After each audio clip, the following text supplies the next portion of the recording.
মনে রাখিস, যদি কোনোদিন এই এহসান পরিবারের কোনো সদস্য তোর মতো ভুল করে বা করার চেষ্টাও করে, তাহলে আমি কবির এহসান আজ সকলের সামনে কথা দিলাম, তার সাথে এই পরিবারের সকল সম্পর্ক সেখানে সেই মুহূর্তে শেষ হবে এবং এই এহসান বাড়ির দরজা তার জন্য চিরদিনের জন্য বন্ধ হয়ে যাবে। আর একটা কথা সবাই কান খুলে শুনে রাখো, এই পরিবারে কেউ যদি ওর সাথে কোনো প্রকারের যোগাযোগ করে কিংবা রাখার চেষ্টা করে, সে আমার মরা মুখ দেখবে। এটাই আমার এই কবির এহসানের ওয়াদা। না ভাইজান, আল্লাহর দোহাই লাগে, ও কথা মুখেও এনো না। তোমরা ছাড়া আমার যে আর কেউ নেই। মা বাবার পরে তোমরাই যে আমার সব। আমাকে শেষবারের মতো মাফ করে দাও ভাইজান, মাফ করে দাও। পা ধরে কাঁদতে কাঁদতে বলল, চলে যা এখান থেকে, আর কোনোদিনও এই বাড়ির চৌকাঠ মারাবার দুঃসাহসও করবি না। পা থেকে হাত দুটো ছাড়াতে ছাড়াতে বললেন কবির এহসান। ভাইজান, আমার কথাটা শোনো। ভাইজান, ভাইজান। চিৎকার দিয়ে কাঁদতে কাঁদতে বলছিলেন মহিলাটি। চলে যা, চলে যা। হঠাৎ করে ধরফড়িয়ে ঘুম থেকে উঠলেন কবির এহসান। উঠে বুঝতে পারলেন তিনি আবারও সেই দুঃস্বপ্ন দেখেছেন। পাশেই তার স্ত্রী জুবাইদা এহসান।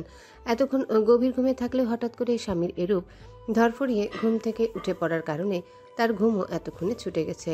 হন্তদন্ত হয়ে স্বামীর কাঁধে হাত রেখে প্রশ্ন করলেন জুবাইদা বেগম। কি গো, কি হলো তোমার? শরীর খুব খারাপ লাগছে? আবারও কি তোমার প্যানিক অ্যাটাক হলো নাকি?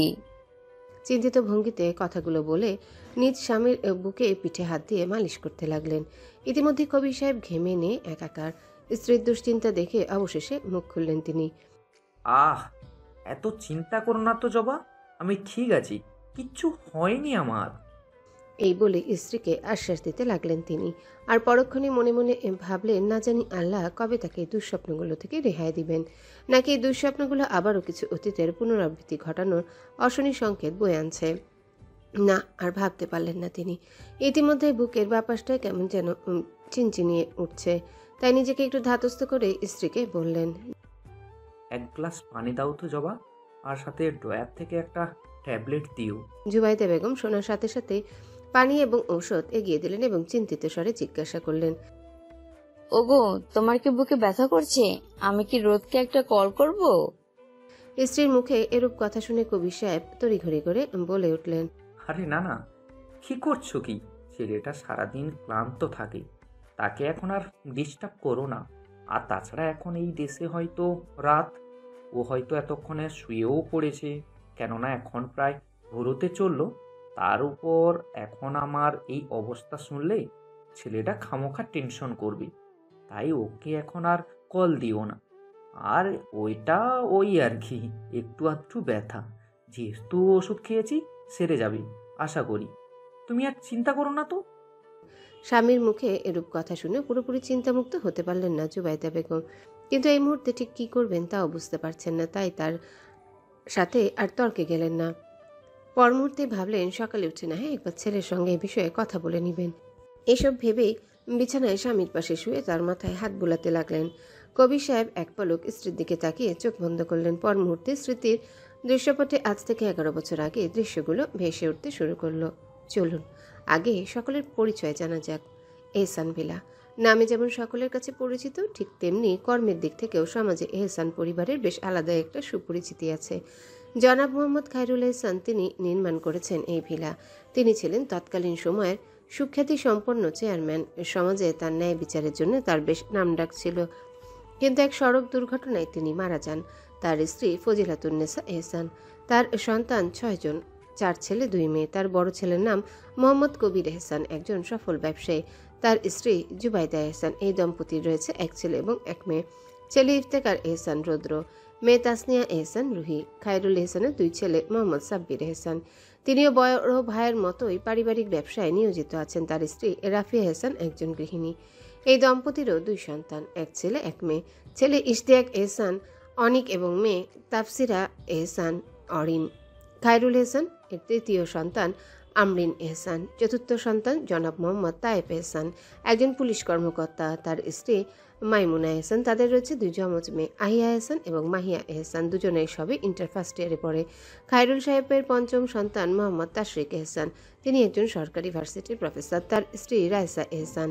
তাদের রয়েছে এক ছেলে তাকবীর এহসান, পুতুল সবে ক্লাস 8-এ পড়ে। সবশেষে রয়েছেন মাহমুদা মেহরিন এহসান, তার স্বামী সেনাবাহিনীর ভারপ্রাপ্ত কর্মকর্তা মেজর। তাদের রয়েছে এক ছেলে এক মেয়ে, ছেলে রাতুল এবং মেয়ে রিমি এহসান। বাড়ির মুখ্য কর্তা জনাব মোহাম্মদ কবির এহসান, তিনি যা বলবেন তাই যেন এ বাড়ির শেষ কথা। অবশ্যের কারণও আছে বই কি। খায়রুল এহসান সাহেব যখন হঠাৎ সড়ক দুর্ঘটনায় মারা যান, তখন কবির এহসান সবে অনার্স 3য় বর্ষের ছাত্র। বাবা মারা যাবার পর পুরো পরিবারের দায়িত্ব তার কাঁধে চলে আসে। তখন তিনি পরিবারের দায়িত্ব কাঁধে নিতে পড়াশোনা ত্যাগ করে নিজের বাবার রেখে যাওয়া টাকা পয়সা দিয়ে একটা ছোটখাটো ব্যবসা দাঁড় করায়।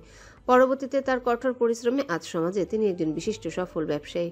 এত ত্যাগ স্বীকার করার পরও তিনি তার ভাই বোনদের কোনো কিছুর কমতি বা কষ্ট দেননি। সকলকে উচ্চশিক্ষায় শিক্ষিত করেছেন। তার এই অবদান যে সকলের অবগত, যার জন্য পরিবারের সকলের শ্রদ্ধার পাত্র তিনি।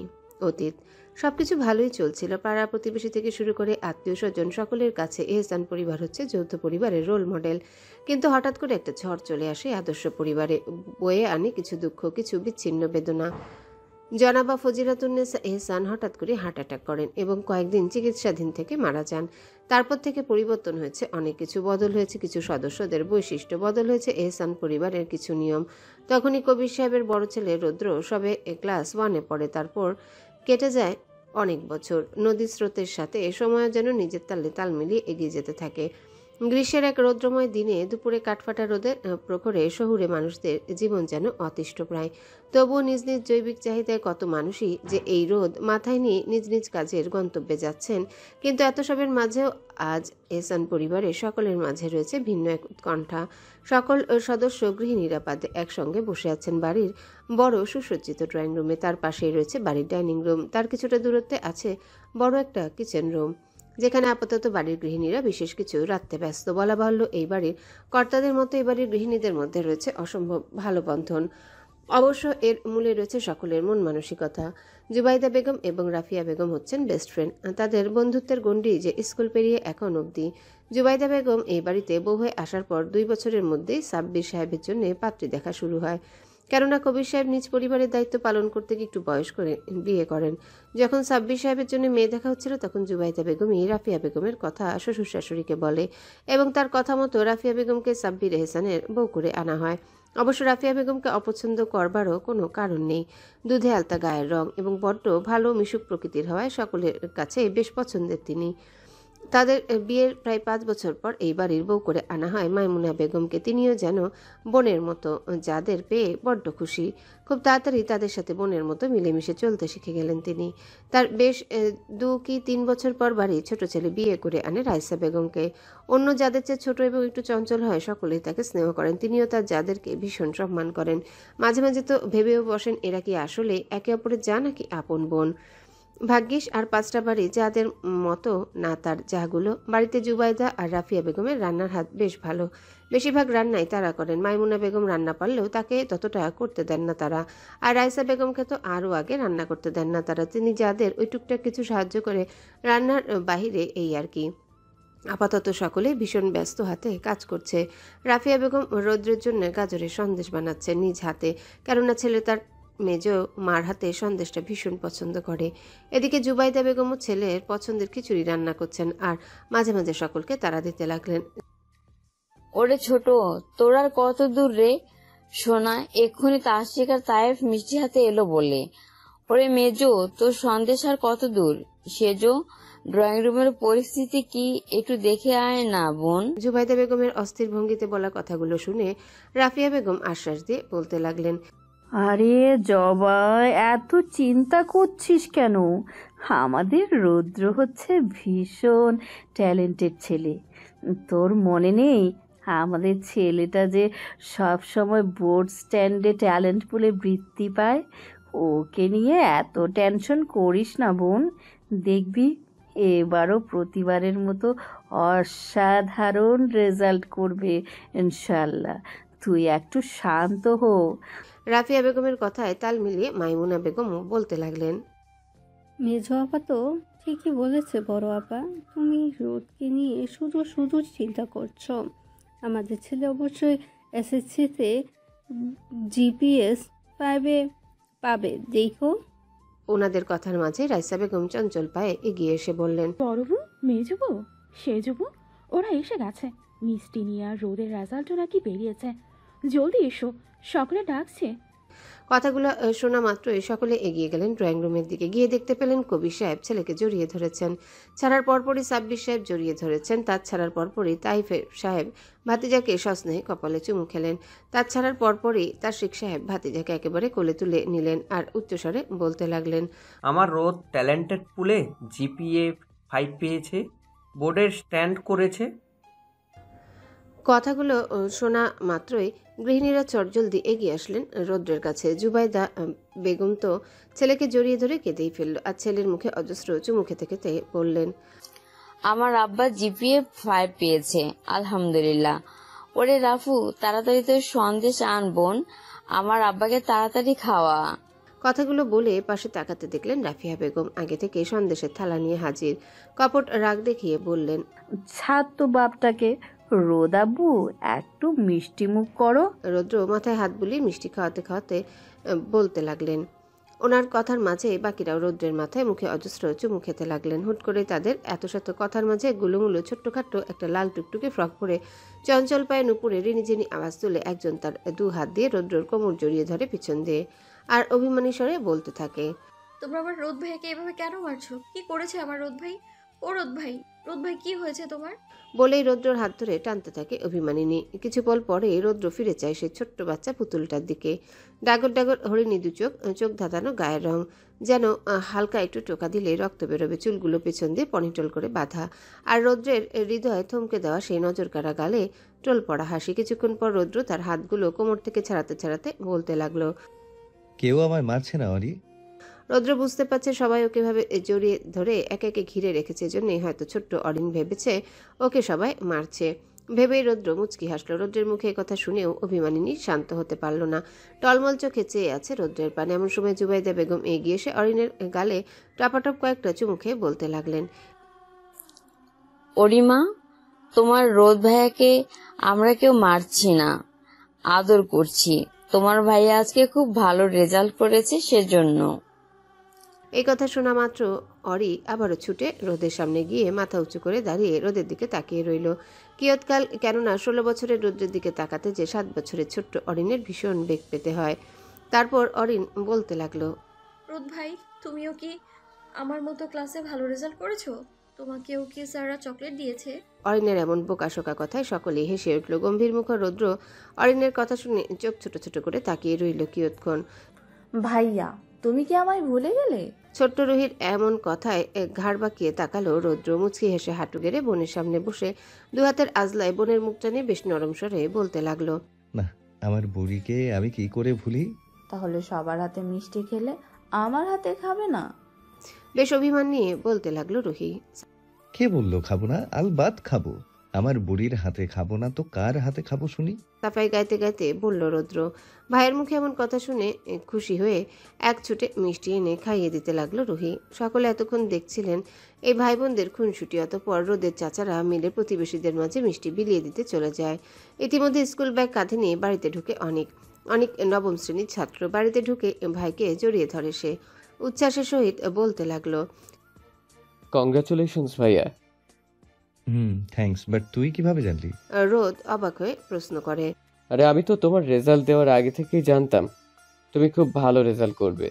আর তাছাড়া বাড়িতে ঢুকবার সময় আব্বুও বলল। লম্বা একটা হাসি দিয়ে বেশ গর্বের সাথেই বলতে লাগলো অনেক। এই ছেলেটার হাসিও মারাত্মক। কি সুন্দর থুতনিতে একটা ভাগ বসা, ফর্সা গায়ের রং ইতিমধ্যে লাল হয়ে আসছে প্রখর রোদের তাপে। রৌদ্র তাকিয়ে রইল কিছুক্ষণ অনেকের দিকে, তারপর একটা মুচকি হাসি দিয়ে তার চিরচেনা ভাবভঙ্গি নিয়ে আসলো চেহারায়।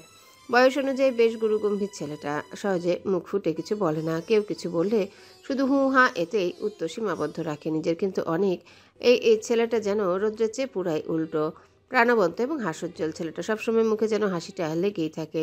দুপুরের দিকে সকলে একসাথে ডাইনিং টেবিলে বসে খাবার খেতে, বলা বাহুল্য বিশাল ডাইনিং রুম জুড়ে টেবিলটি। যে পরিবারের সদস্য বেশি সেহেতু টেবিল বড় হবে, এটাই তো স্বাভাবিক, তাই না?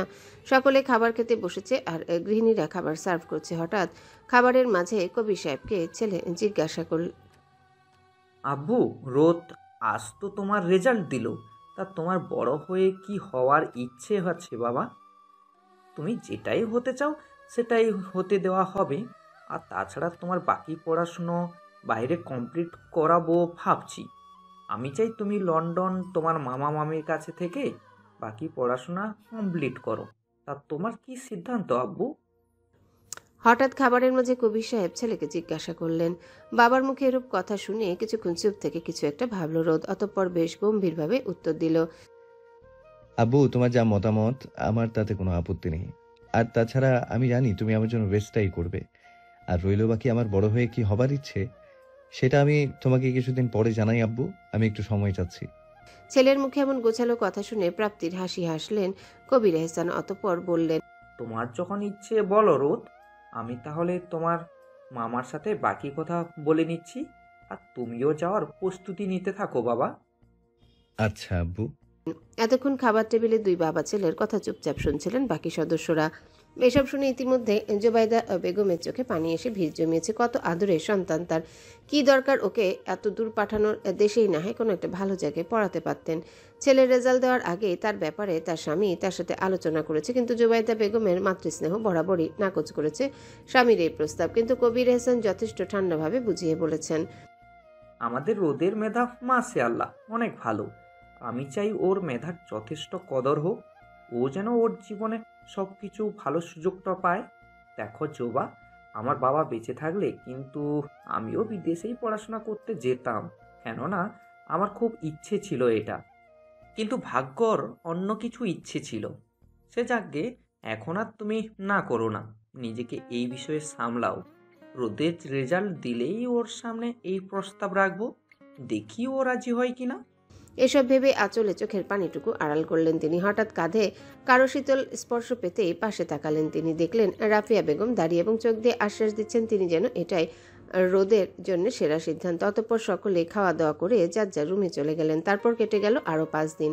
সেদিনের কথা মতো রোদের বাইরে যাওয়ার জন্য সকল বন্দোবস্ত করছেন কবির সাহেব। এদিকে আজ 2 দিন যাবৎ অরিনের জ্বর। বাচ্চাটা জ্বর হলে একদম কাবু হয়ে যায়। সারাদিন নিজের চঞ্চলতার খিলখিল হাসিতে পুরো বাড়ি মাতিয়ে রাখা মেয়েটা কেমন নির্জীব হয়ে পড়ে আছে বিছানায়।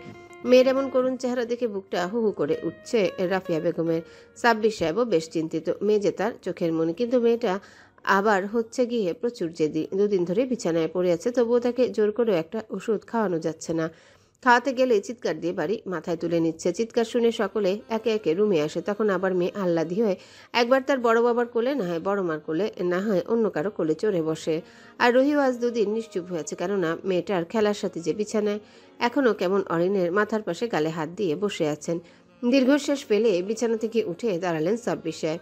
লম্বা কদমে ঘর ছেড়ে বের হলেন তিনি। বের হয়েই দেখতে পেলেন নিজের ছেলের শুকনো মুখ। বোন যে তার কলিজার টুকরো সেটা সে বেশ ভালো করেই বুঝেন। অনিকও এ পর্যন্ত অনেকবার চেষ্টা করেছে ছলে বলে কৌশলে অরিনকে ওষুধ খাওয়ানোর, কিন্তু এই মেয়ে তো খাবেই না, উল্টো অনিককে বলে বসেছে, ভাইও তুমি পচা। আদুরে বোনের মুখে এমন কথা শুনে তো বেচারা একদম চুপসে গিয়েছে। এখন ভুলেও সে বোনকে ওষুধ খাওয়াতে যায় না। পাছে না আবার তার সাথে ছোট্ট বনু পাখিটা কথা বলাই বন্ধ করে দেয়। সাব্বির সাহেব ছেলেকে দেখে একটু ক্ষুদ্র শ্বাস ফেলে পাশ কাটিয়ে চলে গেলেন সিঁড়ি বেয়ে। কিছুক্ষণ পর রৌদ্র আসে অরিন্দের রুমে। সেই দেখতে পেল বিছানার হেডবোর্ডের পাশেই তার মেজমা মেয়ের মাথায় জটপট্টি দিচ্ছেন। সেজমা হাত পা মালিশ করছেন। জুবাইদা বেগম খাবার হাতে বসে আছেন, চেষ্টায় আছেন যদি একটু খাওয়াতে পারেন আর কি। রাইসা বেগম এতক্ষণ এখানেই ছিলেন, কিন্তু এখন সকলে মিলে তাকে জোর করে রুমে পাঠিয়ে দিয়েছেন, কেননা তিনি এখন 8 মাসের গর্ভবতী। কতক্ষণই বা এখানে বসে থাকবে তাই। রৌদ্র এক পল চেয়ে রইল দুরন্ত বাচ্চা মেয়েটার পানে।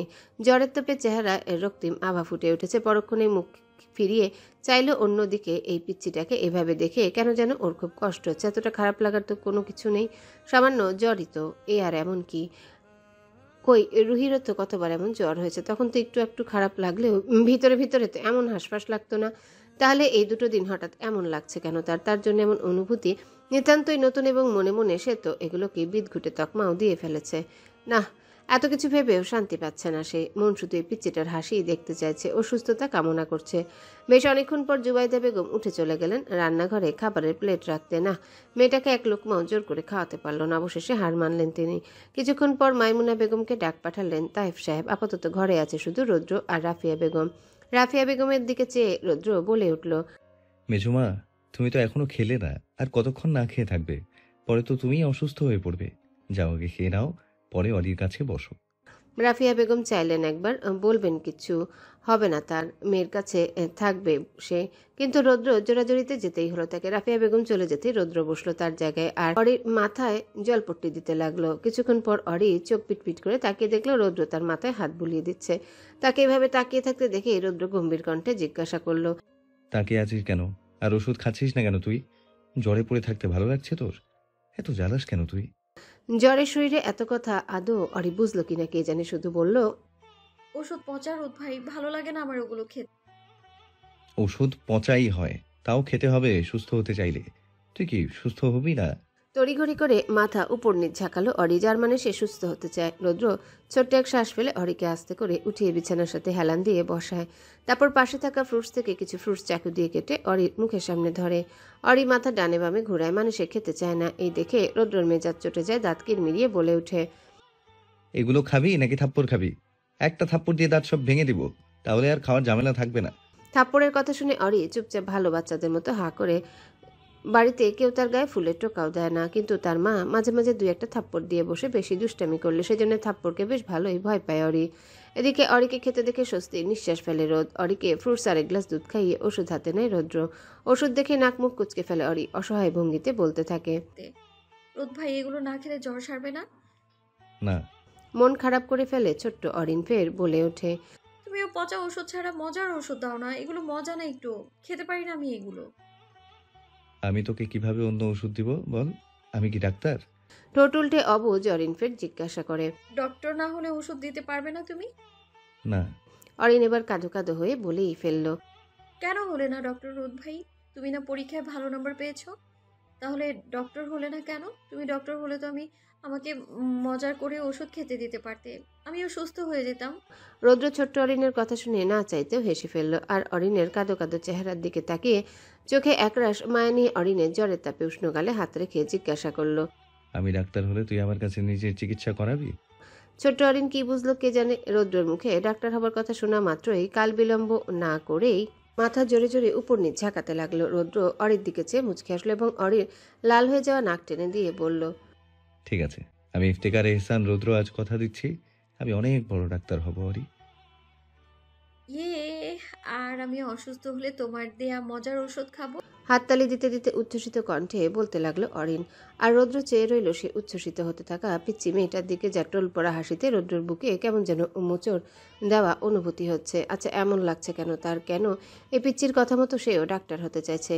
কেন ওর জন্য মন টান চান করছে? আচ্ছা, রোদের কি কোনো কঠিন অসুখ হলো? আচ্ছা, অসুখ যদি হয়েও থাকে তবে এ কেমন অসুখ হলো তার? 16 বছরের কিশোর সে, অনুভূতিটা জন্মানোটা যে এখন নিরন্তর স্বাভাবিক ব্যাপার। কিন্তু এ কেমন অনুভূতি? বয়সন্ধির বিভিন্ন ধাপই সে পার করেছে, কিন্তু এই অনুভূতির সাথে সেই পিচ্চিটার সামনে আসলেই পরিচিত হয়। উফ, কি এক জ্বালা! বুকটা কেমন অস্বাভাবিকভাবে কাঁপছে। না, আর এই পিচ্চির সামনে বসা সম্ভব নয়। তাই রৌদ্র বিছানা ছেড়ে উঠে ধপাধপ পা ফেলে রুম ছেড়ে বেরিয়ে নিজের রুমে চলে যায়। এদিকে রৌদ্রর হঠাৎ চলে যাওয়ায় ছোট্ট অরিন ফ্যালফ্যাল করে তাকিয়েছে, হয়তো ভাবছে তার রোদ ভাই চলে গেল কেন। অরিনের রুম থেকে ফিরে এসে রৌদ্র নিজের ঘরে দরজা আটকে বসে আছে। মনটা তার বড্ড অস্থির, কেমন যেন সব এলোমেলো লাগছে নিজের কাছে। এই অনুভূতি যে বড্ড খারাপ, নিষিদ্ধ ওর জন্যে। রোদ তো সবটা জানে। না না, এই নিষিদ্ধ অনুভূতিকে প্রশ্রয় দেওয়া যাবে না। নিজের মনে এসব আওড়াতে লাগলো রৌদ্র। একটা সময় 2 হাত দিয়ে নিজের চুল খামচে ধরে মাথা চেপে বসে রইল বিছানায়। সেদিন সারাটা দিন রৌদ্র রুম থেকে বের হয়নি। খাবারের জন্য ডাকলে কখনো বলেছে ক্ষুধা নেই, কিংবা কখনো বলেছে খেতে ইচ্ছা করছে না। জুবাইদা বেগম নিজেও কয়েকবার ডেকে গেছে ছেলেকে, কিন্তু রোদ তো গো ধরে বসেই আছে। অবশেষে তিনি ব্যর্থ হয়ে চলে গেলেন। কিছু পাওয়া, কিছু না পাওয়া, কিছু নতুন অনুভূতির সাথে অপরিচিত হওয়া, ইতিমধ্যেই কেটে গেল বেশ কিছুদিন। দেখতে দেখতে রৌদ্র বিদেশে চলে যাওয়ার সময় ঘনিয়ে এসেছে। এই তো কালকেই সন্ধ্যার পর ফ্লাইট তার। রৌদ্রর মামাও চলে এসেছে 2 দিন আগে, তিনি নিয়ে যাবেন ভাগ্নেকে। জুবাইদা বেগম তো গত 3 দিন আগে থেকে কান্না জুড়ে বসেছেন। হুটহাট কাজের মধ্যেই কান্না করে উঠছেন। বাকি তার জায়রা মিলে তাকে সান্ত্বনা দিয়েই যাচ্ছেন, কিন্তু মায়ের মন কি আর অত শত বোঝে? রৌদ্রকে সামনে দেখলেই তাকে জড়িয়ে ধরে হাউমা করে কাঁদতে ইচ্ছা করে তার। কবির সাহেবেরও বুকটা কেমন ভার হয়ে আছে। শত হলেও বড় ছেলে তার, হয়তো তিনি রোদের মায়ের মতো অত কান্না করতে জানেন না, বা জানলেও পারেন না। বাবা কি না, বাবারা তো এমনিই হয়। বাহিরটা নারিকেলের খোলসের মতো শক্ত, কিন্তু ভেতরটা ঠিক শ্বাসের মতোই নরম। এদিকে বাড়ির সকলের মনেই দুঃখ বিরাজ করছে। রৌদ্র যে সকলের আদরের, কিন্তু এত শত ভাবনার ভিড়েও রৌদ্রর অভিব্যক্তি বোঝা বড় দায়। এই ছেলের কি কষ্ট হচ্ছে নাকি না কিছুই তার চেহারা দেখে বোঝার উপায় নেই। তার চেহারার ভাবভঙ্গি সেই চিরচেনা গম্ভীর হয়েই আছে। রোহিত দুদিন ধরে ভাইয়ের সাথে ঘুমাচ্ছে, ভাইয়ের হাতেই খাচ্ছে, ভাইয়ের হাত ধরেই রাখছে সারাক্ষণ। মায়ের মুখ থেকে শুনেছে তার ভাই নাকি অনেক দূরে যাচ্ছে পড়তে, ভাইকে এখন নাকি আর সারাদিন দেখতে পারবে না। সেই কথা শোনা মাত্রই বুক ভাসিয়ে কেঁদেছে। অনেকও ভাইয়ের সাথে সাথে থাকছে। ভাইকে সে যেমন মান্য করে তেমনি ভালোবাসে, কিন্তু উল্টো দিকে বাড়ির একটা মাত্র সদস্য আছে যিনি কিনা এসবের আগেও নেই পিছেও নেই। তিনি যে আর কেউ নন, অরিন। রৌদ্র চলে যাওয়ার ব্যাপারটা যে অত ভালো করে বোধগম্য হয়নি 7 বছরের পিচ্ছিটার। হলে হয়তো এতক্ষণে রুহির মতো বুক না ভাসালেও ঘর কাঁপিয়ে কান্না করতো ঠিকই। রৌদ্র চলে যাওয়া নিয়ে রুহির কান্না দেখে কিছু না বুঝে সে কি ঘর কাঁপানো কান্না তার। অরিনের কান্না শুনে সকলে হন্তদন্ত হয়ে ছুটে এসে ওকে জিজ্ঞাসা করতে লাগলেন এত কান্না করছে কেন। সে হাতে তালু দিয়ে চোখ ডলতে ডলতে বলতে লাগলো, রুহিপু কাঁদছে দেখো, এটা দেখে আমারও কান্না পাচ্ছে। সকলে অরিনের কথা শুনে হাসবে না কাঁদবে কিছুই বুঝলো না। অবশেষে তাকে অনেক ভুলভাল বুঝিয়ে শান্ত করতে লাগলো সকলে। অগত্যা ওর জন্য রুহিও নিজের কান্না থামিয়ে ছোট্ট অরিনের দুগালে চুমু খায়। ব্যাস অমনি কান্না শেষ অরিনের। রুহিকে ঝটপট করে ধরে নিজের ছোট আদুরে হাতগুলো দিয়ে এতক্ষণ দরজার সামনে দুহাত বুকে ভাঁজ দিয়ে দাঁড়িয়ে দাঁড়িয়ে এসবই দেখছিল রৌদ্র। পিচি অরিনের এই বাচ্চামো দেখে নিজের অজান্তাই ঠোঁটে ফুটে উঠল এক চিলতে হাসি। পরক্ষণে তা মিলিয়ে গেল আড়ালে, কারো দৃষ্টিগোচর হবার আগে। সেদিন পুরোটা সময় রৌদ্র তার পরিবারের সকলের সাথে কাটিয়েছে এবং রাতে বাবা মায়ের সাথেই ঘুমিয়েছে সে। বিছানার এক পাশে সে, তার পাশে তার বাবা, তারপর তার মা এবং তার পাশে রুহি। পরদিন সকালে সকলে ব্যস্ত বিভিন্ন কাজে। আজকে রৌদ্রর সন্ধ্যার পর ফ্লাইট। জুবাইদা বেগম ছেলের পছন্দের এটা ওটা বানাতে ব্যস্ত। রাফিয়া বেগম রোদের জন্য গাজরের সন্দেশ, নারিকেলের নাড়ু, পাটিসাপটা পিঠা, দুধ পাকন পিঠা ইত্যাদি বানাচ্ছেন। এগুলো নাকি তিনি দিয়ে দিবেন ছেলেটার সাথে। মাইমুনা বেগম আর রাইসা বেগম মিলে ঘরের সকলের জন্য রাঁধছেন। এদিকে রৌদ্র বসে আছে তার বাবা চাচাদের সাথে। তারা সবাই তাকে বোঝাচ্ছে ঠিকমতো চলবে, ঠিকমতো খাবে, পড়বে, এইসবই। রৌদ্র প্রায় অনেকদিন আগে তার বাবাকে বলে দিয়েছিল সে নাকি একজন হার্ট সার্জন হতে চায়। এতে অবশ্য কবি সাহেব বেশ খুশি হয়েছেন। ছেলে ডাক্তার হতে চায়, মানুষের সেবা করতে চায়, এর চেয়ে ভালো আর কি বা হতে পারে। তিনি পরিবারের সকলকে জানিয়েছিলেন ছেলে ডাক্তার হবার ইচ্ছের কথা। পুরো পরিবারই ভীষণ খুশি। পুরো ড্রয়িং রুমে বিশাল বড় বড় লাগেজ রাখা হয়েছে। এগুলো দেখে পিচ্ছি অরিন কৌতূহলের সাথে জুবাইদা বেগমকে জিজ্ঞাসা করলো, বড় মা, এত ব্যাগ কিসের? আমরা কি কোথাও বেড়াতে যাচ্ছি? জুবাইদা বেগম কথা শুনে এগিয়ে আসেন অরিনের কাছে এবং তার গালে হাত রাখেন। না মা, আমরা কোথাও যাচ্ছি না, তোমার রোদ ভাই যাচ্ছে। এখন থেকে ও সেখানেই থাকবে রে মা। বলে একটা দীর্ঘশ্বাস ফেলেন ছোট্ট অরিন। কি বুঝলো কে জানে, এক ছুটে বড় মার কাছে থেকে দৌড়ে সিঁড়ি দিয়ে উপরে উঠে রোদের ঘরে চলে যায়। গিয়ে রোদের সামনে হাঁটুতে দুহাত ভর দিয়ে বড় বড় নিঃশ্বাস ফেলে হাঁপাতে থাকে। রৌদ্র ওর এমন আগমনে ভ্রু কুচকে ওর দিকে তাকিয়ে আছে, যেন বুঝতে চাইছে ওর হলোটা কি। বেশ কিছুক্ষণ পর অরি টলমল চোখে রোদের দিকে তাকায়। ওর টলমল চোখ দেখে রৌদ্রের বুকটা ধক করে ওঠে। তো অবশ্য নিজেকে স্বাভাবিক রাখে আর শুনতে চায় অভিমানিনীর অভিমানী কথাগুলো। অরিন কিছুক্ষণ রোদের দিকে তাকিয়ে বলে ওঠে, রোদ ভাই, তুমি নাকি চলে যাচ্ছ একেবারে? এখন থেকে নাকি নতুন জায়গায় থাকবে, এ বাড়িতে থাকবে না? চলে যাচ্ছি। ছোট্ট করে উত্তর দিল রৌদ্র। যে ওরা রোদ ভাই, তুমি চলে গেলে আমার চকলেট কে দেবে, ঘুরতে কে নিয়ে যাবে? কাঁদো কাঁদো হয়ে বলল অরি। ছোট্ট অরিনের কথা শুনে রোদ কিছুক্ষণ চেয়ে রইল, অতঃপর বলতে লাগলো, আমি চলে গেলে কি হয়েছে অরি? অনেক আছে না, ও কিনে দেবে চকোলেট। ওই তো তোকে ঘুরতে নিয়ে যাবে। না না, ভাইও আমার চকলেট খেয়ে ফেলে, আর ঘুরতে নিয়ে কিভাবে যাবে? ও তো বিকেলে ক্রিকেট খেলতে চলে যায়। না, এখন থেকে ওই সব কিছুই করবে না। আমি ওকে বলে যাব তোর চকোলেট না খেতে, তোকে ঘুরতে নিয়ে যেতে। এখন তুই এখান থেকে যা, আমি কাজ করব। না না, তোমাকেই লাগবে আমার রোদ ভাই। জেদ ধরে বলতে লাগলো অরিন। অরি জ্বালাস না, যা এখন। হুট করেই অরি এক প্রশ্ন করে বসে। আচ্ছা রোদ ভাই, তুমি চলে গেলে কি আমায় ভুলে যাবে? আবার কবে আসবে? ব্যাস এই একটিমাত্র প্রশ্ন, আর অমনি রোদের হাত থেমে গেছে। আচ্ছা, পিচ্চিটা তো সামান্য একটা প্রশ্ন করলো, এতে রোদের কি হলো? ওর এমন দিশেহারা লাগছে কেন? কথাটা কেমন জানি তীরের মতো গিয়ে বিঁধল বুকে। এমনটা হচ্ছে কেন? আসলে কি ও বিদেশে গেলে এই পিচ্চিটা কে ভুলে যাবে? আদৌ কি একটা আদৌ কি এটা এত সহজ? উফ, বুকটা কেমন যেন করছে রোদের। না, এই মুহূর্তে একটু একা থাকা চাই তার। চাই। তোকে যেতে বলছি না? মেকি রাগ দেখিয়ে হালকা ধমকে সুরে বলল রোদ। অরিন এমন ধমকে বেশ অভিমান করলো, মুখ ফুলিয়ে ছুটে পালালো রুম থেকে। আর রোদ সেদিকে তাকিয়ে রইল তার চঞ্চল পিচ্চিটার দিকে। আপাতত যে সে বেশ অভিমান করেছে রোদের উপর, ও ভালোই বুঝতে পারছে। দুপুরের সময় গড়ালো। আজকে এহসান বাড়ির সকল সদস্য একসাথে বসেছে লাঞ্চ করতে। রৌদ্রকে কেউ তার নিজ হাতে খেতে দিচ্ছে না, বরঞ্চ রোদের দরকারও পড়ছে না। বাবা চাচাদের থেকে শুরু করে মা চাচিরা সকলে এক এক করে এক লোকমা করে খাইয়ে দিচ্ছে তাকে। রুহিও ভাইকে নিজের ছোট হাতগুলো দিয়ে যতটুকু সম্ভব দিচ্ছে। অগত্যা সকলের এভাবে রৌদ্রকে খাওয়ানো দেখে অরিনও বায়না ধরেছে সেও তার রোদ ভাইকে খাওয়াবে। অবশেষে যখন খাওয়াতে গেল তখন রৌদ্রের মুখে লোকমা তুলে খাবার দেওয়ার আগে সবটা তার হাত থেকে পড়ে গেল। এই দেখে পিচ্চির কি অভিমান। অবশেষে প্রচুর কসরত শেষে তিনি খাওয়াতে সক্ষম হলেন। তবে এভাবেই কেটে গেল তাদের খাওয়ার মুহূর্তটা। সময় গড়িয়ে বিকেলে এসে থামলো। সময় ঘনিয়ে এলো রৌদ্রের বিদায়ের সময়। রৌদ্রের বাবা চাচারা সকলে মিলে এয়ারপোর্টে যাবেন। এদিকে রৌদ্র যাওয়ার সময় ছেলেকে বুকে নিয়ে সে কি কান্না জুবাইদা বেগমের। বাকিরা তাকে সান্ত্বনা দিতে ব্যস্ত।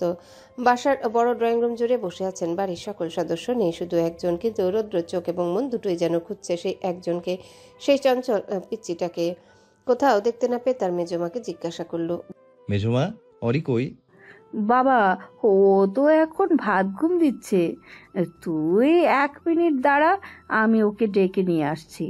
সোফা ছেড়ে উঠতে উঠতে বলতে লাগলেন তিনি। অজ্ঞতা তাকে থামিয়ে দিয়ে বলে উঠল রোদ। না থাক মেজমা, ওকে জাগিও না। ওকে জাগালে এখন শুধু শুধু কান্নাকাটি করবে। তার চেয়ে বরং আমি গিয়ে একবার দেখে আসি। আচ্ছা বাপ। বলেই রোদ চলে গেল তার মেজমার রুমে। রুমে প্রবেশ করে এগিয়ে দাঁড়ালো বিছানার পাশে, যেখানে আপাতত চঞ্চল পিচ্চিটা চুপচাপ ঘুমিয়ে আছে। রোদ কয়েক পলক সেই ঘুমন্ত মায়াবী মুখটার দিকে তাকিয়ে থেকে হাঁটু গেড়ে বিছানার পাশে মেঝেতে বসে পড়ল। আস্তে আস্তে অরির মাথায় হাত বুলাতে লাগলো রৌদ্র। হঠাৎই মস্তিষ্কে তরাক করে বাঁচতে লাগলো সেই তীক্ষ্ণ কথাটা। রোদ ভাই, তুমি কি আমায় ভুলে যাবে? কথাটা মনে হতেই আবারও বুকটা ধক করে উঠে রৌদ্রের। সে ধিমি আওয়াজে বলতে লাগলো, তোর কাছে আসলে আমার এমন লাগে কেন অরি? কেন তোর মতো এক পিচ্ছি আমার বুকটায় তোলপাড় তুলছে সারাক্ষণ? এ কেমন দহন রে! আমি তো সবটাই বুঝি, কিন্তু তুই তুই তো এখনো অবুঝ রে।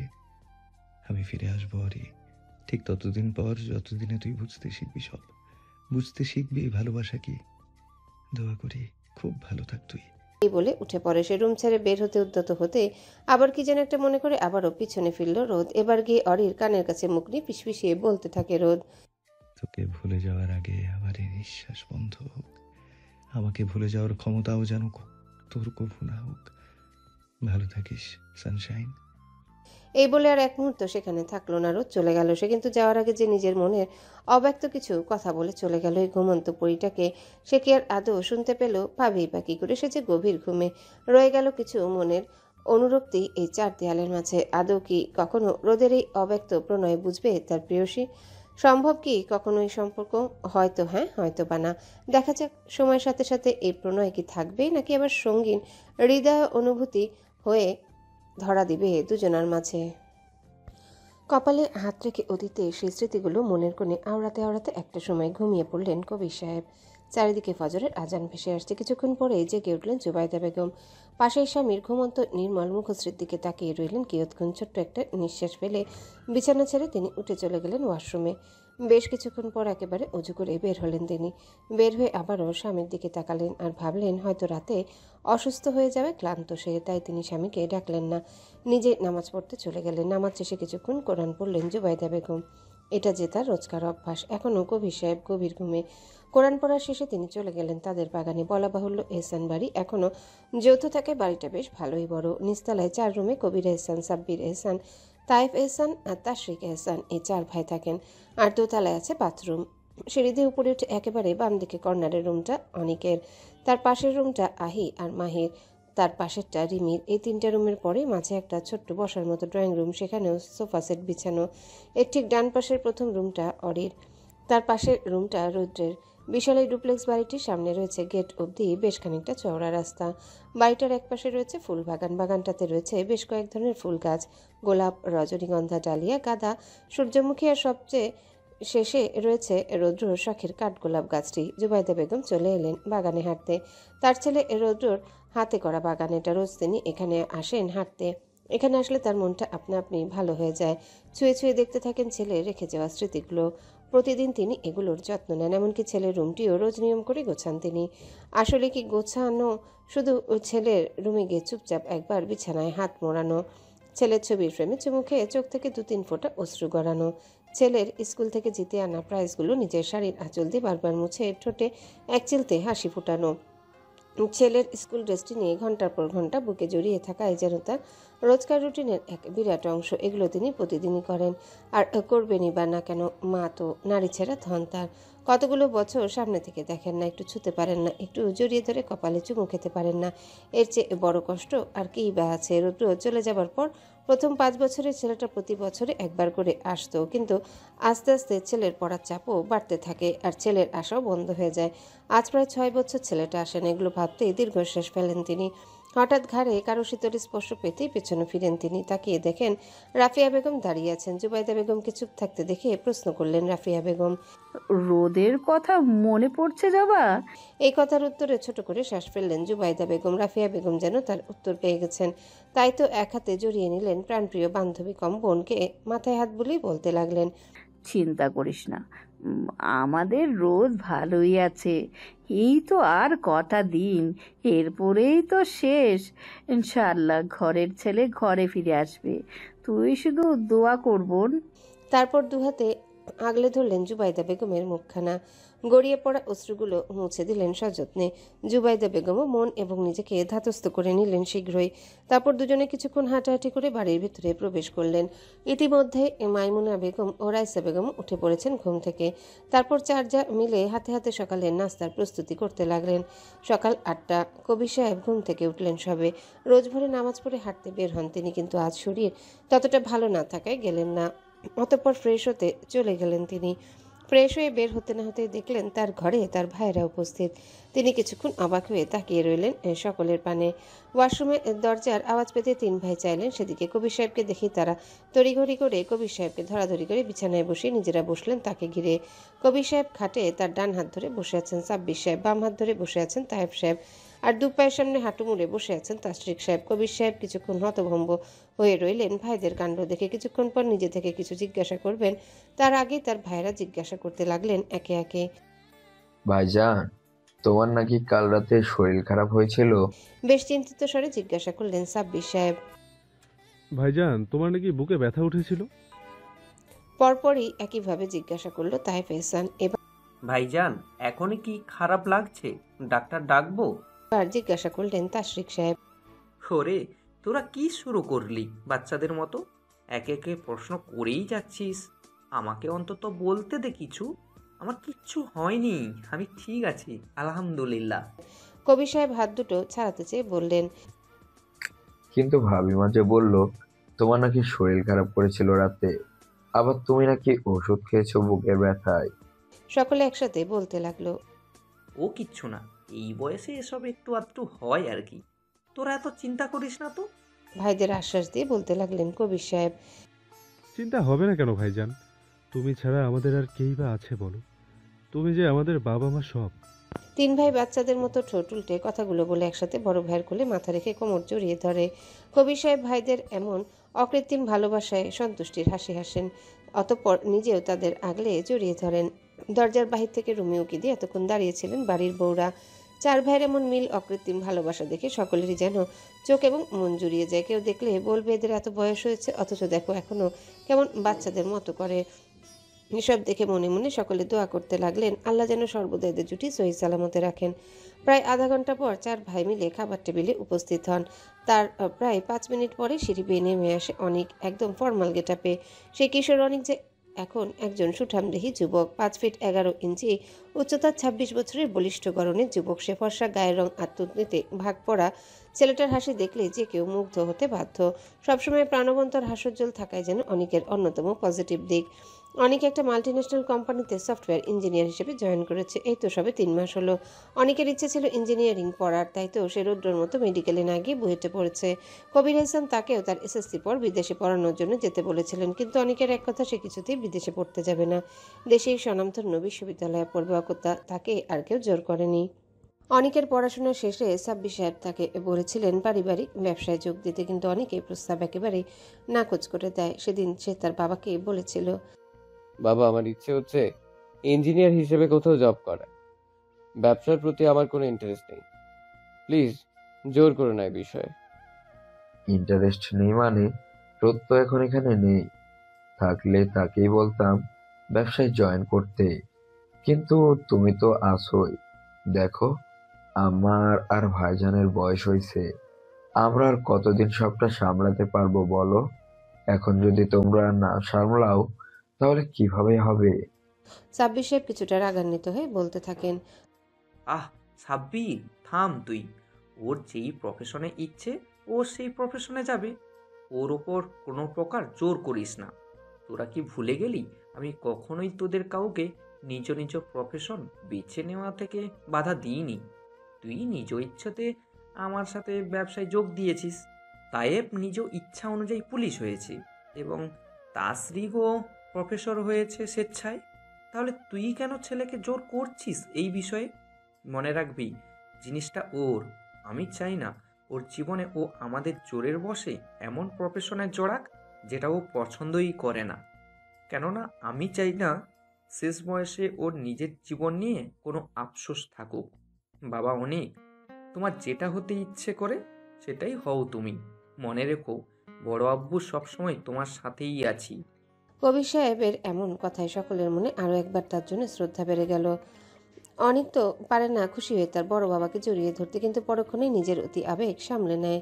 খাবার টেবিলের সামনে উপস্থিত হয়ে অনিক আগে কবির সাহেবকে জিজ্ঞাসা করে, বড় আব্বু, এখন কেমন আছো তুমি?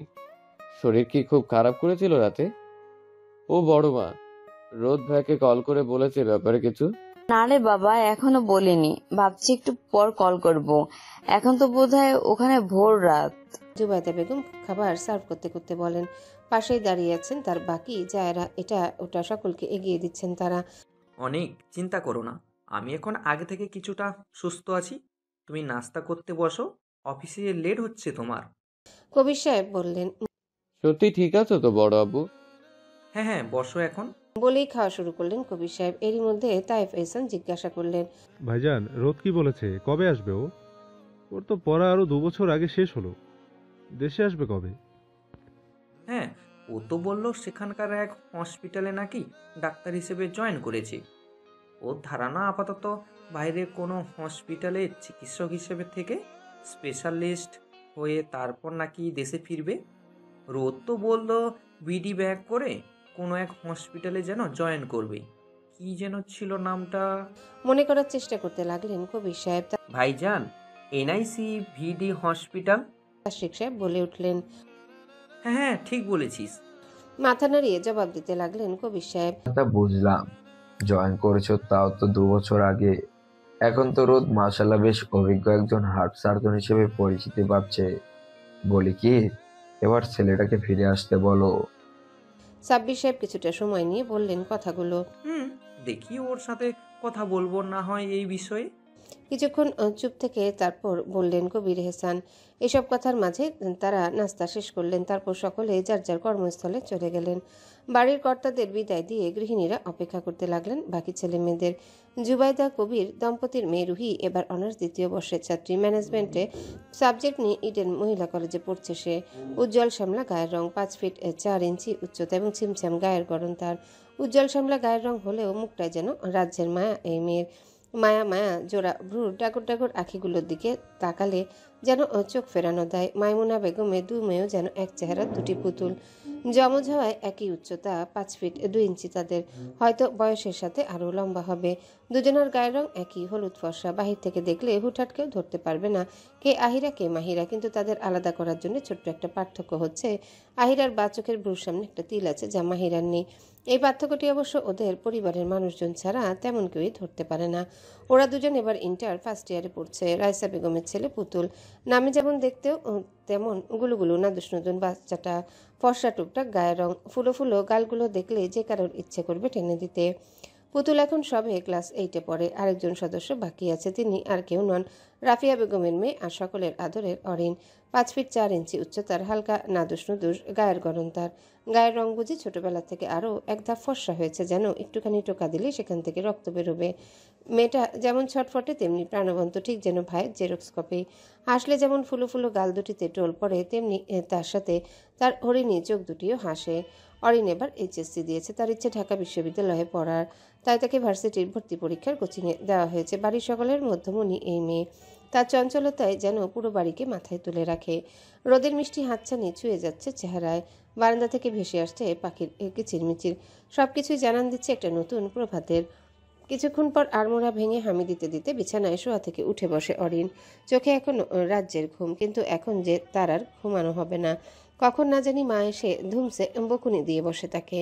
হঠাৎ করে নাকে আসে এক মিষ্টি ঘ্রাণ, হ্যাঁ শিউলি ফুলের ঘ্রাণ। বারান্দার পাশে আছে বহু পুরাতন একটা শিউলি ফুল গাছ।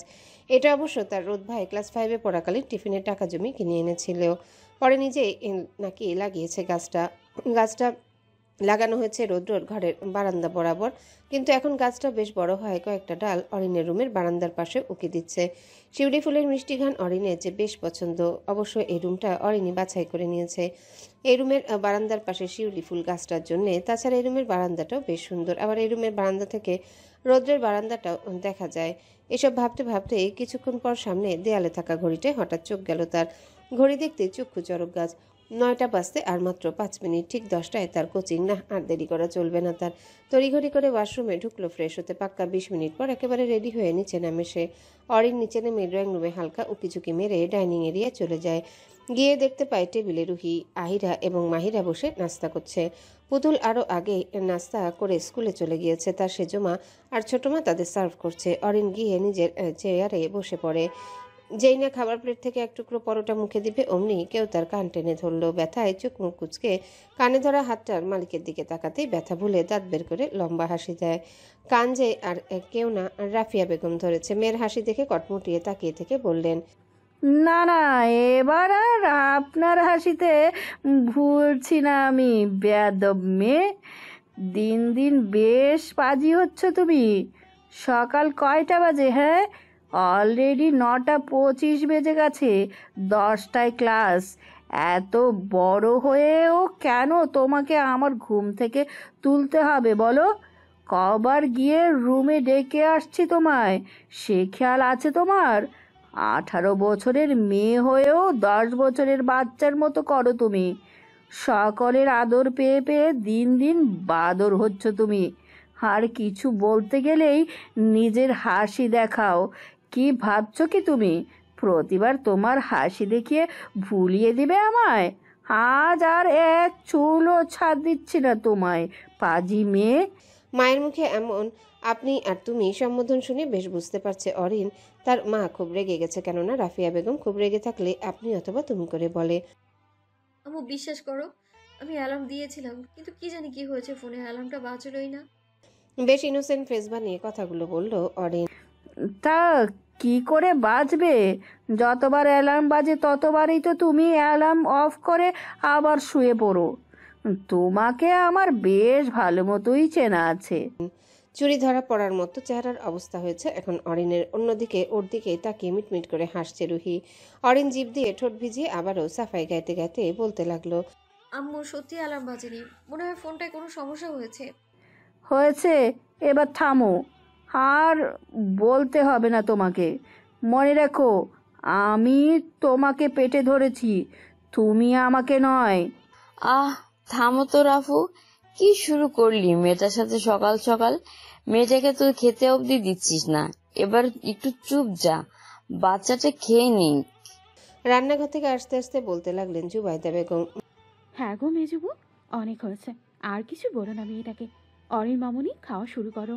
মাইমুনা বেগম আর রাইসা বেগম একসাথে বলে উঠলেন, এই খবরদার, একদম ওর পক্ষ নিতে আসবি না তোরা।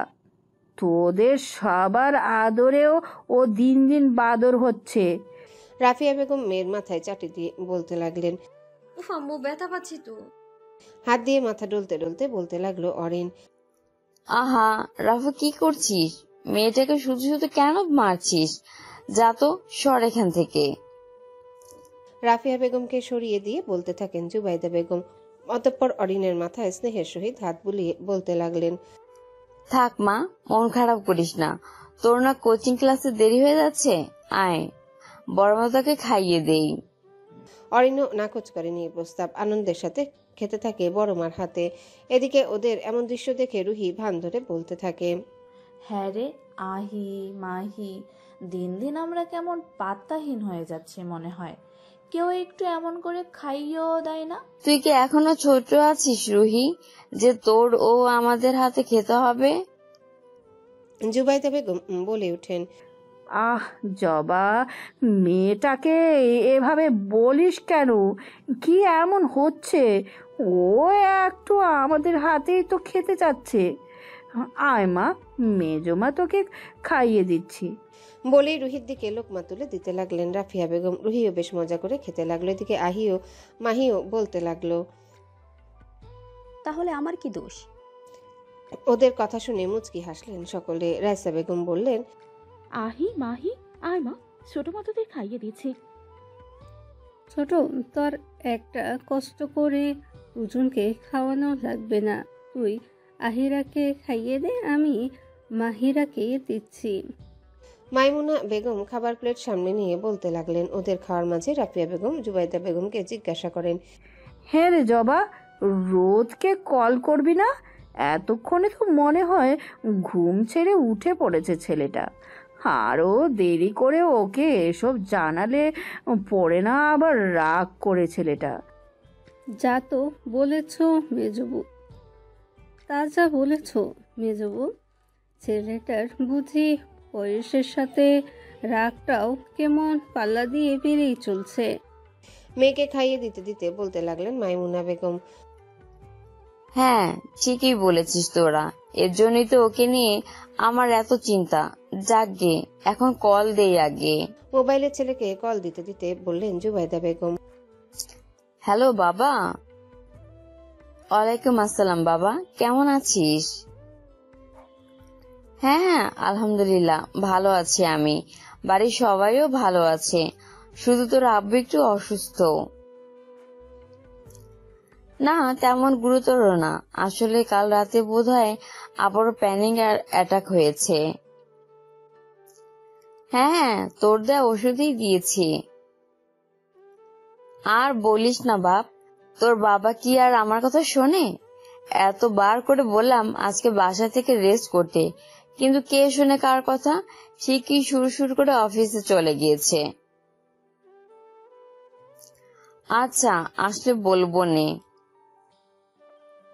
বাবা তুই দেশে ফিরবি কবে? আর যে সহ্য হয় না আমার, তুই তাড়াতাড়ি ফিরে আয়। সত্যি বলছিস বাবা? আলহামদুলিল্লাহ আলহামদুলিল্লাহ, আমি অনেক খুশি বাবা, তুই সহি সালামতে ফিরে আয়। রাখছি তবে। টুট টুট টুট। এতক্ষণ মা ছেলের কথোপকথন শুনছিলেন উপস্থিত সবাই। ফোন রাখতেই রাফিয়া বেগম প্রশ্ন করলেন, কি রে জবা, কি হয়েছে? এত খুশি যে? কোনো সুসংবাদ আছে নাকি?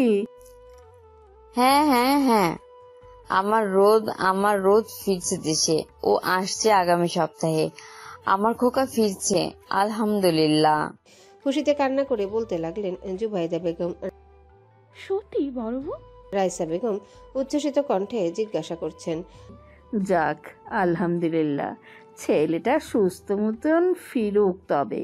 আঁচল দিয়ে চোখের কোণ মুছতে মুছতে বললেন রাফিয়া বেগম, মা, সত্যি ভাইয়া ফিরেছে? হ্যাঁ রে হ্যাঁ, তোর ভাই ফিরছে।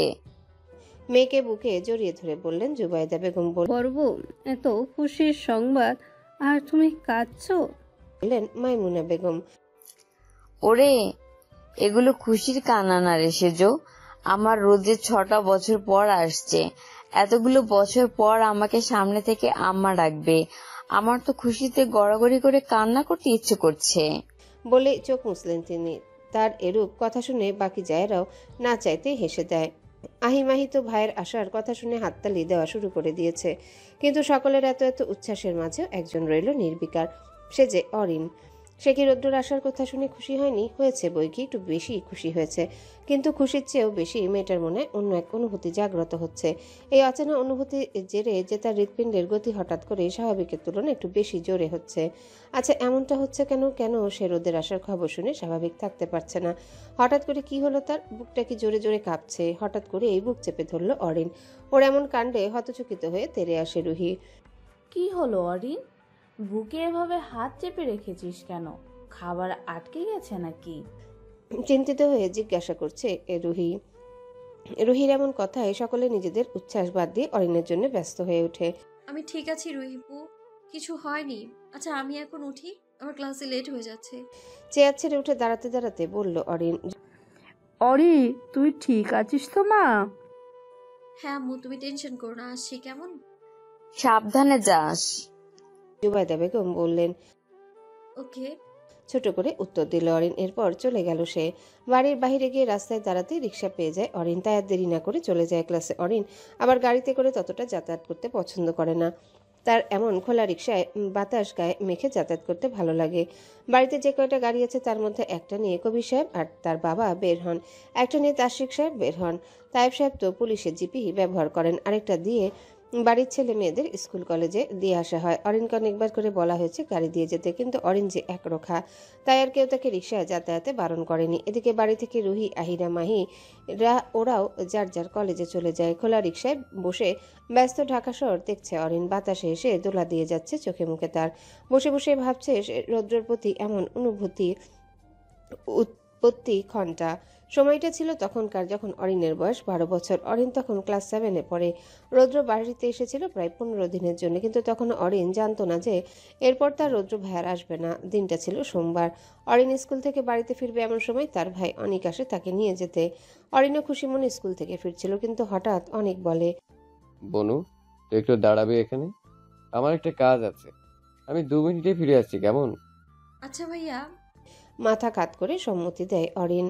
অরিনকে স্কুলের গেটের সামনে রেখে অনিক পাশের দোকানে যায়। হুট করে সেখানে কোথা থেকে উপস্থিত হয় রিমন, অনিকের ক্লাসমেট। একই ক্লাসে পড়ার দরুন বেশ কয়েকবার বাড়িতে এসেছে সে, এবং সেই থেকে অরিনও তাকে চেনে। রিমন কেমন হুট করে সামনে দাঁড়াতে দেখে অরিন একটু ঘাবড়ে যায়, কিন্তু নিজেকে বাহির থেকে শান্ত রাখে সে। রিমন বলে, কি ব্যাপার অরিন, এখানে রোদের মধ্যে দাঁড়িয়েছ কেন? স্কুল তো ছুটি দিয়েছে, বাসায় যাচ্ছ না যে? রিমন অরিনের দিকে তাকিয়ে কথাগুলো বলে ওঠে। কেন জানি এই হাঁটুর বয়সী মেয়েটাকে রিমনের বেশ ভালো লাগে। কি সুন্দর দেখতে, মনে হয় যেন আস্ত একটা জীবন্ত পুতুল। আর এর হাসিটা তো একেবারে বুকে গিয়ে বিধে রিমনের। রিমন আরো কিছু বলবে তার আগেই অরিন বলে ওঠে, আসলে ভাইয়া, আমি ভাইয়ের জন্য অপেক্ষা করছি। ও একটা কাজে গিয়েছে, চলে আসলেই বাসায় যাব। বলেই পাশের একটা দোকানে চলে গেল সে। কিছুক্ষণ পরে রিমন হাতে দুটো আইসক্রিম আর কয়েকটা ডেরি মিল্ক নিয়ে ফেরত আসে। সেগুলো অরিনের দিকে এগিয়ে দিয়ে বলে, না ভাইয়া, লাগবে না, ধন্যবাদ। এই বলে জোর করে খাবারগুলো হাতে দিতে লাগলো অরিনের। অনেকক্ষণ জোরাজোরির পর বাধ্য হয়ে সেগুলো হাতে নিল অরিন। যেই না আইসক্রিমটা মুখে দিবে অমনি কেউ ওর হাতটা খপ করে ধরে নেয়। ধরে রাখা হাতের মালিকের দিকে তাকাতে দেখতে পায় রৌদ্র ওর দিকে রক্তলাল চোখ দিয়ে চোয়াল শক্ত করে তাকিয়ে আছে। অরিন কিছু বলতে যাবে তার আগে রৌদ্র রিমনের দিকে তাকিয়ে কটমট করে আঙ্গুল চেয়ে বলতে থাকে, ওর জন্য তোমার এত দরদ না দেখালেও চলবে। আর হ্যাঁ, নেক্সট টাইম কখনো যেন ওর ছায়ার আশেপাশেও না দেখি, গট ইট? আর যদি আমার কথা অমান্য করার দুঃসাহসও দেখাও, তাহলে এর ফলাফল মোটেও তোমার জন্য ভালো হবে না। তাই আই রিপিট, একদম ভালো হবে না। বলে গটগট পায় সেখান থেকে অরিনকে টেনে নিয়ে চলে যায় রৌদ্র। আর রিমন পেছন থেকে তাকিয়ে রইল তাদের প্রস্থানের দিকে। পরপর কয়েকটা শুকনো ঢোক গিলল সে। এই রৌদ্রকে বেশ ভালো মতোই চেনেও। একবার কোনো এক ছেলে যেন কলেজে ওকে কি এক কথা বলেছিল, আর অমনি ও ছেলেটাকে মারতে মারতে আধমরা করে ছেড়েছে। এরপর থেকে ছেলেকে বেশ ভালোই ভয় পায় ও। অনেকের সাথে বেশ কয়েকবার ওদের বাড়িতে গিয়েছিল, তাও রৌদ্রের অনুপস্থিতিতে। কেননা এই ছেলের উপস্থিতিতে তার বাড়িতে যাওয়াও যে এক বিরাট ব্যাপার। কথাগুলো ভেবেই ফুস করে নিঃশ্বাস ছাড়ল রিমন। রিমনের সামনে থেকে অরিনকে নিয়ে কিছুটা দূরে এসে হ্যাচকা টেনে অরিনকে নিজের সামনে দাঁড় করায় রৌদ্র। অরিনের হাতে এখনো রিমনের দেওয়া খাবার দেখে মেজাজ চটে যায় রৌদ্রের। একটানে অরিনের হাত থেকে সেগুলো নিয়ে রাস্তায় ফেলে দেয় সে। এতক্ষণের এসব কাণ্ডে হতবিহ্বল হয়ে আছে অরিন। কি থেকে কি হচ্ছে এখনো তার বোধগম্য হচ্ছে না। কিংকর্তব্য বিমূঢ় হয়ে দাঁড়িয়ে আছে সে। কিছু বলতে যাবে তার আগে তার চোয়াল আঁকড়ে ধরল রৌদ্র শক্ত হাতের আঙ্গুল। ব্যথায় চোখ মুখ কুচকে আসে অরিনের। পরপরই রৌদ্রের কটমটিয়ে বলা কথাগুলো কানে আসে তার। অন্যের থেকে কিছু নিতে হবে কেন তোর? কিছু লাগলে আমাকে বলতে পারিসনি? আবার রাস্তায় অন্য ছেলেদের সামনে দাঁড়িয়েছিলি কোন সাহসে অরি? এত বড় হয়ে গেছিস তুই? হ্যাঁ, কথা বল। জোরে ধমক দিয়ে বলতে থাকে রৌদ্র। এদিকে গালের ব্যথায় হালকা গোঙানি দেয় অরিন। চোয়াল থেকে রৌদ্রের হাত সরাতে চেয়েও লাভের লাভ কিছুই হলো না। পরে ব্যথায় আর টিকতে না পেরে চোখ দিয়ে অনবরত অশ্রু ঝরতে থাকে অরিনের। অরিনের চোখের অশ্রু দেখে এতক্ষণে হুঁশ ফিরে রৌদ্রর। অগত্যা নিজের হাত সরিয়ে নেয় অরিনের চোয়াল থেকে। ইতিমধ্যেই রৌদ্রের দানবীয় হাতের থাবায় অরিনের নরম তুলতুলে গালে পাচাঙ্গুলের ছাপ স্পষ্ট ফুটে উঠেছে। সেদিকে চেয়ে রৌদ্র চোখে মুখে কাতরতা নেমে আসে। অরিন তখনও ফুপিয়ে ফুপিয়ে কেঁদে যাচ্ছে। অরিনের কান্না দেখে রৌদ্রের বুকটা ধক করে ওঠে। সে তাড়াতাড়ি অরিনের মুখটা নিজের হাতের আজলায় নরমভাবে উপর করে তোলে। অরিনের কান্নারত মুখটার পানে চেয়ে কণ্ঠে একরাশ কাতরতা ঢেলে উদ্বিগ্ন হয়ে বলতে থাকে, সরি সরি জান বাচ্চাটা, একদম সরি। প্লিজ তুই কান্না করিস না। অরি দেখ একবার আমায়, প্লিজ বাচ্চা একবার তাকা আমার দিকে। এই দেখ, এই এই আমি কানে ধরেছি। কানে হাত দিয়ে আবারও বলে ওঠে রৌদ্র, আর কখনো তোকে আঘাত করবো না, প্রমিস জান বাচ্চা। আর বকবো না, তবুও প্লিজ তুই কান্না করিস না। আমার সত্যি কষ্ট হচ্ছে অরি, তোর কান্না আমার সহ্য হয় না। প্লিজ থাম না জান বাচ্চা, এবারের মতো ক্ষমা করে দে প্লিজ। ওর এমন কাণ্ড দেখে অরিন নিজের কান্না রেখে ফ্যালফ্যাল করে রৌদ্রের দিকে তাকিয়ে থাকে। রৌদ্রের হাত এখনো তার কান ধরে আছে। এমন এক বড় ছেলে হয়ে এমন এক ছোট মেয়ের সামনে কান ধরে দাঁড়িয়ে আছে দেখে রাস্তায় থাকা দু একজন মানুষ বেশ কৌতূহলের সাথে তাকিয়ে আছে তাদের দিকে। তবুও এতে বিন্দুমাত্র হেলদোল নেই রৌদ্রের। তার চোখে মুখে এখনো আগের ন্যায় কাতরতা। অরিন কিছুক্ষণ রৌদ্রের দিকে তাকিয়ে আচমকায় হো হো করে হেসে ওঠে। ওর এমন হাসি দেখে যেন মাত্রই রৌদ্রর কলিজায় পানি আসলো। অগত্যা নিজেকে ধাতস্থ করে স্বাভাবিক করে নেয় সে। আর এক দৃষ্টিতে তাকিয়ে থাকে সেই হৃদয়ে থমকে দেওয়া হাসিটার পানে। অরিন কিভাবে হাসতে দেখে রৌদ্রের মুখেও একটা মুচকি হাসি ফুটে ওঠে আর মনে মনে ভাবতে থাকে, তোর এই হাসির জন্য আমি সারা জীবন হাসির পাত্র হতে রাজি সানশাইন। বেশ কিছুক্ষণ পর অরিন হাসি থামিয়ে বলে ওঠে, রোদ ভাই আপনি এত বড় হয়েও কান ধরেছেন, লোকে দেখলে কি বলবে? সেটা তোর ভাবতে হবে না, আয় আমার সাথে। বলেই অরিনকে নিয়ে একটা দোকানে ঢুকে রৌদ্র দোকান থেকে 2 বক্স চকলেট আর 1 বক্স কোন আইসক্রিম নেয়। সে পেমেন্ট করে অনেককে কল করে বলে দেয় সে অরিনকে নিয়ে বাসায় যাচ্ছে। এদিকে চকলেট আর আইসক্রিমগুলো অরিনের হাতে দিয়ে রৌদ্র বলে, অরি, এই 1 বক্স চকোলেট পুরোটা তোর, আর বাকি 1 বক্স বাকি বাচ্চাদের দিস। আর তোর যদি কাউকে দিতে ইচ্ছা না করে তাহলে পুরোটাই নিজে খেয়ে নিস। আর আইসক্রিম আপাতত একটা খায় এখন, বাকিগুলো বাড়িতে বাচ্চাদের দিবি। ভুলেও বেশি আইসক্রিম খাবি না তুই, নাহলে তোর ঠান্ডা লাগবে। সর্বোচ্চ 2টো, এর বেশি না, ওকে? আচ্ছা। একটা আইসক্রিম মুখে পুড়তে পুড়তে বলে অরিন। সেদিনকার করা রৌদ্রের ব্যবহারগুলো আজও মনে পড়ে অরিনের। তখন সেই ছোট ছোট বিষয়গুলো অরিনের বোধগম্য না হলেও দিন যত বেড়েছে সেসব স্মৃতি অষ্টাদশীর মনে ঠিক ততটাই দাগ কেটেছে। ক্ষণে ক্ষণে অষ্টাদশীর বেপরা মন ভাবনায় পড়ে যায়। আদৌ কি তার রোদ ভাই সেই ছোট বলে এমনটা করতো, নাকি অন্য কিছু ছিল এসব যত্নের আড়ালে, নাকি সেই একটু বেশি ভাবছে এসব নিয়ে? আচ্ছা, তার রোদ ভাই তো আজ কতগুলো বছর ধরে দূরে আছে। আদৌ কি তার অরিনকে মনে পড়ে? আচ্ছা, সে কি অরিনকে ভালো? না না না না, কী সব ভাবছে অরিন? রোদ ভাই যদি শুধু বোন হিসেবে তাকে দেখে তাহলে তো অরিনের এসব ভাবনা নিছক মাত্র। নিজের উদ্ভট সব ভাবনায় বিরক্ত অরিন। আসলে কিশোরী বয়সটায় যে এমন অল্পতেই আবেগ আপ্লুত হয়ে যায়। বেশ কিছুক্ষণ পর রিক্সা এসে থামলো অরিনের কোচিংয়ের গেটের সামনে।